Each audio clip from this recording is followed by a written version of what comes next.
Have you ever felt financially paralyzed after a major life change? Today, we're diving into the revealing journey of former CNN international anchor Alison Kosik, who, despite explaining Wall Street's complexities to millions, found herself terrified to leave her failing marriage for one devastating reason. She had surrendered all financial control to her husband. But today's show isn't just for divorcees. This show is for anyone who is not 50-50 in charge of their finances with their partner.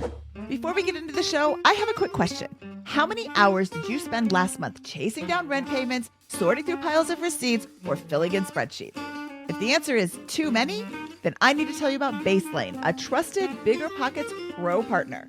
Baselane is an all-in-one banking and financial platform built specifically for real estate investors. Baselane automates your rent collection and uses AI-powered bookkeeping to auto-tag transactions for instant cash flow visibility and reporting without doing any manual expense tracking. Plus, they have tons of other features like recurring payments, multi-user access, and free wires to save you time and money. Less financial busywork means more time to scale your portfolio with confidence. Sign up today and claim your exclusive $100 bonus to kickstart your path to becoming a pro. Now, let's get into today's show.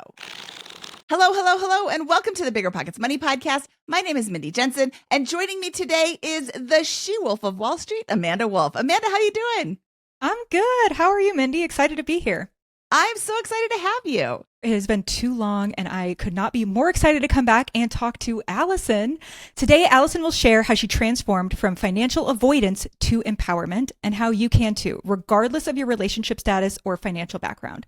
Join us for an honest conversation about the practical steps to reclaim your money confidence today. Alison Kosik, thank you so much for joining us. We are so excited to talk to you today. I am super excited to meet you, Mindy, and Amanda, who I feel like I've known for so long because I've been following Amanda forever on IG. Oh my gosh, it's so exciting. So exciting. Alison, let's jump into your money story. Where does your journey with money begin?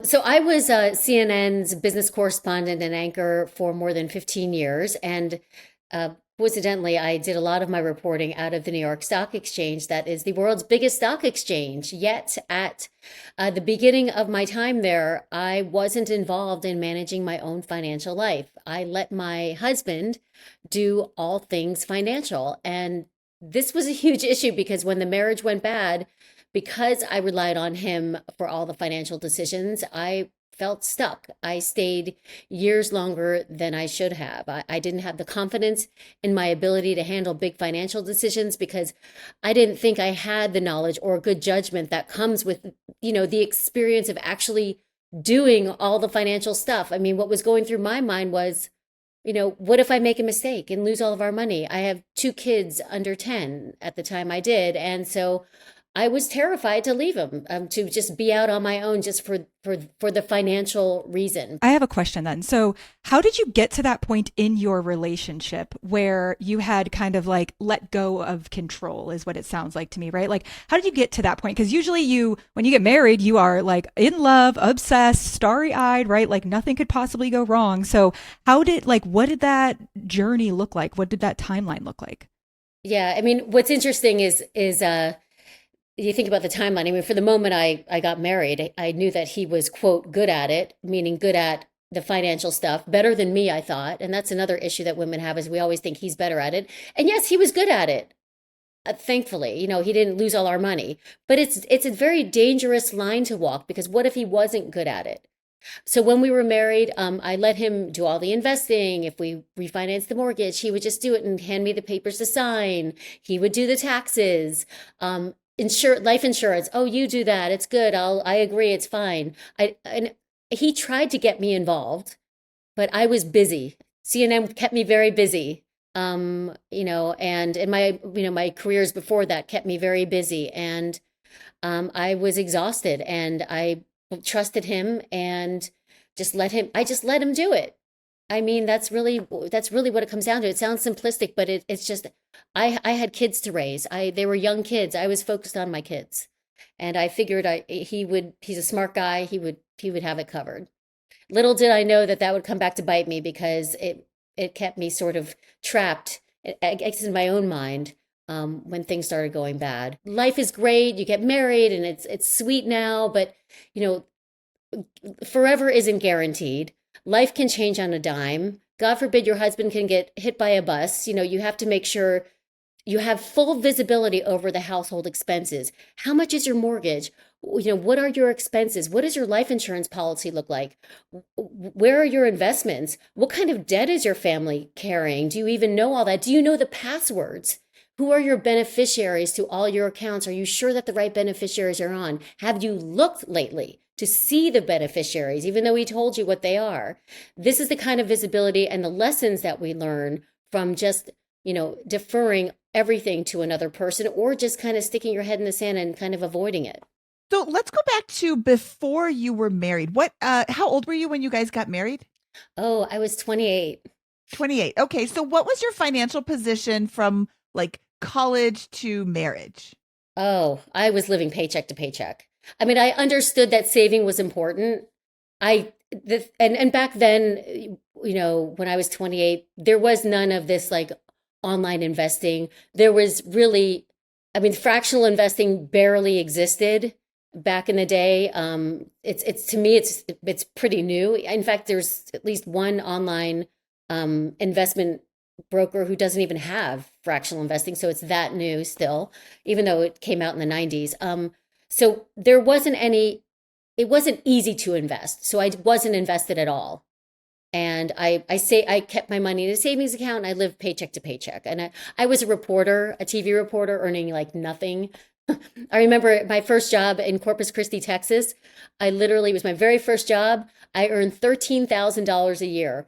But lucky for me, I was a really hard worker, so I pulled in probably 20,000 because of overtime during my first year of working there. But I was living paycheck to paycheck and trying to pay off my student loans.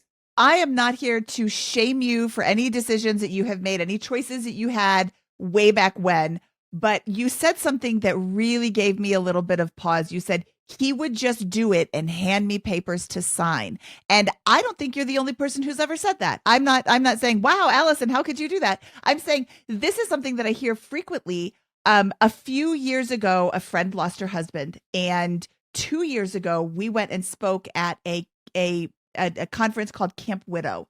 And I was talking to a lot of women after the fact, and the story is very similar. Their marriage ended in his death, not a divorce, but it was the same thing. He had control of everything.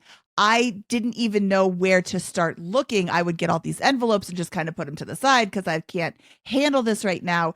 This is a problem for any couple who is sharing finances, but like combining finances, but not sharing the responsibility of at least knowing where everything is going. I have a friend who created the family emergency binder. I don't know if that'll I think it gets too squishy when I hold it up. The family emergency binder is something similar to what you were saying, where your passwords are, what kind of health insurance you have, what kind of life insurance you have. It kind of walks you through, oh, I don't know where this is. I should go find this. I think this is an awesome tool.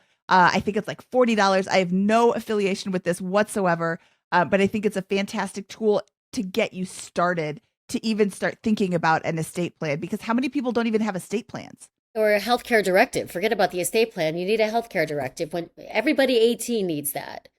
And yes, having a will is at the very least, even before a trust, just to have something, right? And yeah, having some way of having a common area where all that information is important, but it also relies on whoever's in the middle of all those finances to update that information too. If the passwords are changed, you have to go back and do that. And that's where staying involved weekly is important, not just, every so often, and where you can notice that the passwords have been changed. Yeah, and that's a cautionary tale that you told there about your friend who lost her husband. I'm sorry to hear that. And, and that's the cautionary tale for all of us, that to have one person sort of have the keys to the castle, it's a dangerous thing. We can't predict what's going to happen. I think it's like a natural inclination to just split responsibilities, especially when children are involved, right? It's like, oh, I cook, you clean. I do the kids' wake up routine, you do the bedtime one. I'll pay all of the bills and you do whatever the other thing is that you're doing. So I think to a lot of people, it's just like, oh, we delineate and divide and conquer, and it is working for us. But to your point earlier, like that can be really, really dangerous. But I also feel like it is what you said in the very, very beginning, which is the confidence. And it's just money is so mental, right? Like if you think, oh, somebody's already good at this, I don't have time to go learn all of this stuff. It's a huge undertaking. Well, we're not saying you need to like go understand every little piece of terminology that's involved in investing, right? We're saying just know where the stuff is and know where your money is going, just like before you were married, right? Yeah. So I think a lot of it has to do with that confidence piece and that mentality. Yeah, and women, I wrote this in the book that I wrote, is that women often try to know everything about the subject before she dives in, and especially with money, we're afraid of losing money, and so totally. Even if you just take investing for example, it's more important to be in the market than to have it 100% figured out, but it's scary. I mean, it's what kept me from diving in. But what's interesting is, just like with anything that's intimidating, once you start diving in and taking little transactional steps, you realize that maybe it's not as complicated as I made it out to be. And with each transaction, you can kind of gain your confidence in those transactions. And there is a reason why, or there are reasons why each of us, women especially, may lack the confidence to take control of her financial future. And a lot of it has to do with culture, which is highly ingrained. I mean, as much as we're in the 21st century, the culture and sort of the stereotypical male knows everything is still really fully ingrained, and that's hard to shake. And so there are societal beliefs, there's religions involved, there are even laws on the others around the world that keep women out of financial dealings. And so that's a reality too. And then, believe it or not, we can blame our parents. We've got our money beliefs around our parents, watching our parents, how they handled money. Chances are when they were, shopping for a new refrigerator, they didn't say, "Hey, Amanda, come with me. You're 5 years old, but let me show you how to shop for a new refrigerator. See this is too expensive. We're going to do," no, there wasn't any of that. We don't learn any of that stuff. Even, your mom or your dad is busy trying to buy the refrigerator, let alone try to teach you, how to shop responsibly. So we don't learn that. And we learn that through our parents, as we can learn how they handle credit and debt, and whether they invest or whether they save. Those are all things we learn from our parents. But it's important to recognize those money beliefs. And then once we recognize them, to try to change them. And then the responsibility is on us to be more proactive in our own financial lives. So, Alison, what was the time frame between the first time you thought, I want a divorce, but I can't afford it because I don't know where the money is, to the time that you actually got divorced or asked for the divorce? So I had been working for CNN as a freelancer, but when they offered me a full-time job, I felt like, okay, I'm good. I didn't want to rely on my husband for alimony, so I didn't take that. And so once I got the full-time job, I said, let's divorce.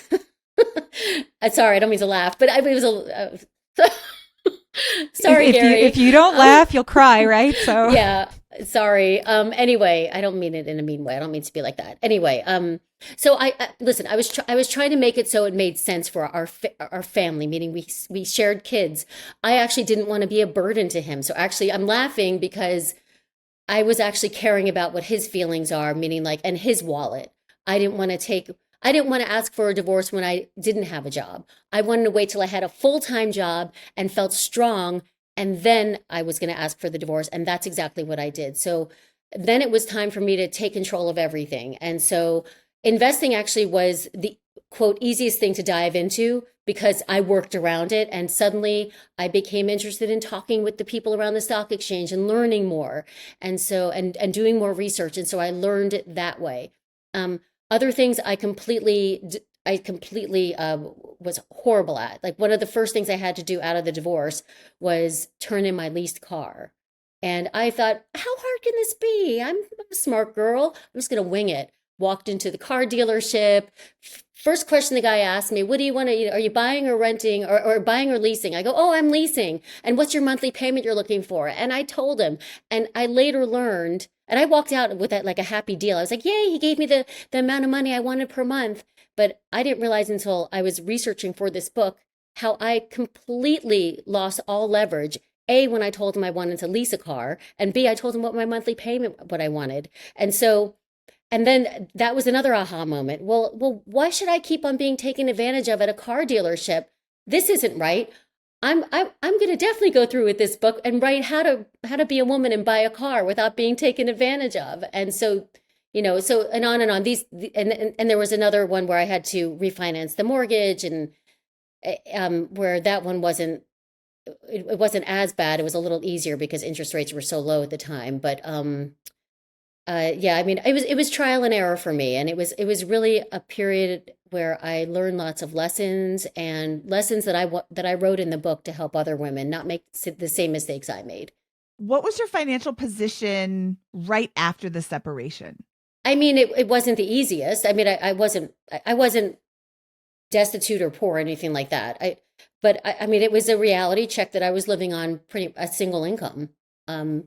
And so I learned really fast about money going out and money coming in. The divorce also, backing up a bit, the divorce also taught me, and I only realized this more after, is I really didn't have visibility over all our expenses when I was divorcing. And so when we were dealing with the who's going to pay for what and how much would I get for child support, there are things in the household that I never even factored in because I didn't realize they existed.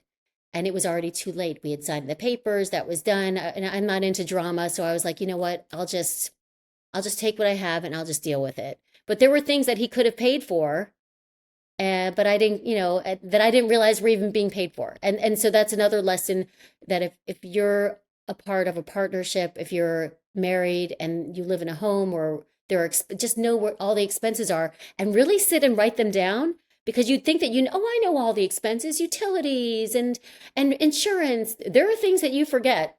I promise you, if you don't write them down and think about them.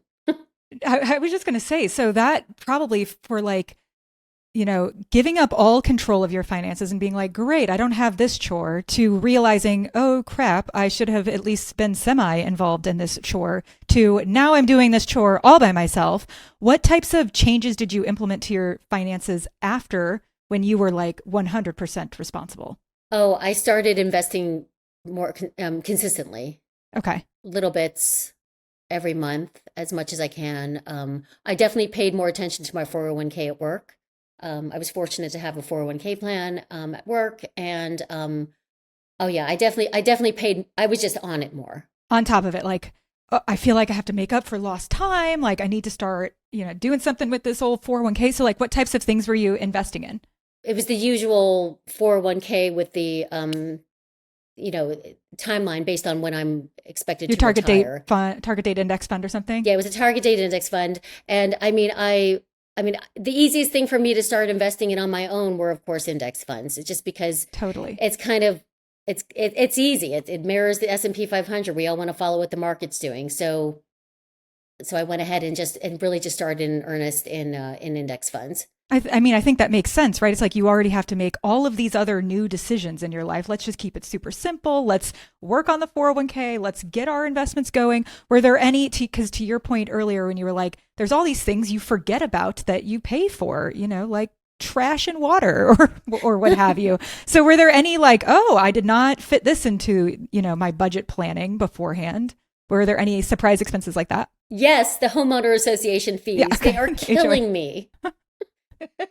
They have killed me, and I didn't factor them in at all over all these years. I want to say to anybody listening, and even to you, Alison, if you're saying, oh, this is me, I need to learn more about this, I need to take control, you need to give yourself grace first and foremost. Alison, your husband started probably around age 18 with small dollars, making mistakes, learning from those mistakes, hopefully, making different choices, making different mistakes, learning from those mistakes again, hopefully. And all while this is like really low stakes because you're 18, and what could your net worth possibly be at age 18? So you are thrust into it at, a much older age than 18. So therefore you've got it's more dollars we're talking about. It's more expenses we're talking about. It's higher stakes because you've got 2 kids now. So I think you need to give yourself grace because there was this like learning curve for him, and you're right here. You're like just jumped into the middle of it. And having somebody to be able to tell you, yeah, oh yeah, this is what I did. This is what I did. I love your suggestion to start tracking your expenses. Yeah, you don't know where the money goes until you're like, oh, why do I have this letter from the HOA saying I'm out of time to pay my bills and they're going to garnish my house or something like that. Like you need to the HOA is in some states it's the very first position lien. Florida is an HOA super lien state, so if you don't pay your HOA dues, they can foreclose on your house. A lot of other states they can't foreclose on it and take your house like they can in certain states. But yeah, there's a lot of things. And if you don't know, like, how do you know you have to pay the HOA bill if you don't know that you have to pay the HOA bill? Like, they don't just knock on your door. Hey, by the way, it's due in a month. Yeah, exactly. I mean, thank God it didn't get to the point where there was a lien on my home or anything like that. I mean, I knew I had to pay it, but I only had the aha moment that he should have been involved in paying for some of that because it was the household expense. But c'est la vie. So I feel like hindsight is always 2020, right? So you have lots of things that you would have done differently. But what about for those people out there who are in, we'll even say like healthy relationships today? They're not planning a divorce. They're not planning to get hit by a bus tomorrow or nothing. We're not expecting anything bad to happen, but we are not appropriately delineating the, we'll just stick with the word chore of the finances, budgeting, what have you. And they don't have the confidence. So what would you say for somebody who is like, oh, but I just like that my partner takes care of it all. I know I probably should get involved. Like, what are some little, tiptoe steps that they can take into learning some of this stuff a little more confidently? Maybe suggest a money summit once a week to start with your significant other. Talk with him or her about, what is it that you do to run the finances in this house. I want to have an idea of, I want you to show me where our investments are. How much debt are we carrying? Where are all our credit cards? Show me where the passwords are, and on. You get the point. So have open meetings, start with that. And then my suggestion is to say, I want to sit in with you. And when you're making decisions on investments, and if you're going to change anything, I want to be involved. And I want to be a partner in making that decision. I think it really all starts with communication and conversation, and it's going to have to come, if you're not involved, you're going to have to give the time, whether you're exhausted or not from all day. I get it. I was exhausted too. And looking back, I should have spent some time being involved. I would have been smarter for it. And I think it would be worth your time to just get involved and see what he or she is doing with your money. And especially the debt that your household's carrying, that's important too. I mean, something that I'm hearing as a consistent theme is one, just talking about it. So whether it's with your partner or with one of your friends, if you are single, like just at least talking about it is a good first step. And then I think the second thing is just not beating yourself up. It's so funny because there is, I feel like no other topic that exists where we beat ourselves up for not knowing something that we never learned. Like if I told you I'm really embarrassed because I don't speak Mandarin, you'd be like, well, I mean, have you ever studied Mandarin? Like, why are you embarrassed? That's a weird thing to be embarrassed about. But if I'm like, I don't understand money, it's like all of a sudden there's so much shame associated with that. Like we should just have absorbed this information over our lives. And it's like, no, it takes conscious effort. So if you are in a stable relationship where somebody is like really great with all these things, really diligent, make them your teacher, like sit down with them and learn the ropes step by step, swallow the shame. If you're both like, ugh, neither of us are good at it, listen to some podcasts, watch some YouTube videos, read some books, like just absorbing the information, I think is absolutely the first start. You just have to start and not be embarrassed that you just don't know this stuff. Like just start. Yeah, I think that's key. Don't be embarrassed that you don't know this. Nobody knew this until they learned it. Well, and that's what I'm trying to do with What's Up with Women and Money is to try to change the conversation around women and money, because for most women, it's a conversation that's shrouded in mystery, misunderstanding, and oftentimes fear. And it's time to change the conversation to one where we're more encouraging of people who don't invest, who we didn't learn this stuff in school. We have to be more encouraging to say it's okay to say what you don't know. It's okay to ask questions and not be worried about being judged by your peers and being seen as unintelligent, because there are a lot more people like this than you may realize. They're just not readily raising their hands and letting you know. Exactly. Exactly. They're not letting anybody know. They're ashamed of it. So they're just keeping it in. And that's even worse. Yeah. So I wanted to open up. I wanted for everybody to say, okay, let's go ahead and acknowledge that this is a thing. So that's what I was trying to do with What's Up with Money. Yeah, this is a thing. Well, so Alison, how do you feel about your finances now? And how long has it been since you got divorced? I was divorced in 2012, and I've been doing okay. Love those index funds. Love those index funds. Yeah, I mean, you know what? It really is. I mean, it's been a long time since I was divorced, so it's been a long time that I've been invested in the market, because I started then, and it really is a testament to just getting in the market and having time on your side and the compounding effect of that. It is for real. That brings up one last question for you. Starting to invest in 2012 was not like the heyday of the market. That was still, we were just starting to come out of the, what are they calling it? The Great Recession? Financial crisis. The financial crisis? Yes. We were just starting to come out of that. How did you have the confidence to start investing in the market then? Well, you know what? As a business correspondent at CNN, I did learn a thing or two. The things I did preach that, the market, the historical movements of the market, and that the S&P 500 at the time returned 8%, on average every year. Now it's higher, but that if you look at the almanac, that's really how it's been for a while. And so I put faith and trust in that, and that put that fear in my belly and kind of set it aside, and just believe that by going into index funds, which aren't these crazy shiny object investments, that I was going to be okay. And so that's what I really did. And by the way, and I was just wanting to say, and by the way, everyone's like, well, how was it that you were on CNN and you talked about finances and then you didn't know what you were doing in your personal life? Talking about the movements of the market is so much easier than actually putting your own money in with the fear of losing it. So I say they're two different things. How long did it take you to feel good? Because right now you said, I'm good. I feel good now. I'm good. Like, how long did it take you after your divorce and all of the big feelings that come with that, right? Like, how long did it take you to be like, okay, I feel good now?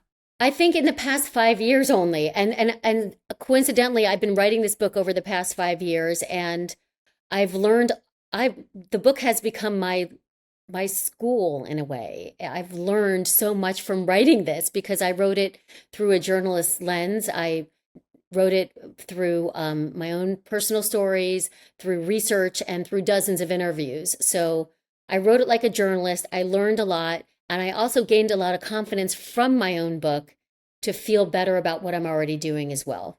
And they say that, like, if you can teach a subject to somebody else, that helps you. That means that you have mastered the topic as well, right? So I haven't mastered it. I don't think anyone. Don't really shortchange yourself, Alison. No, I haven't mastered it. I mean, I'm still learning. I'm not a certified financial planner. I definitely have a lot to learn, but I feel good about what I've learned thus far. I think it's a stretch to say that I've mastered it, but thank you, Amanda.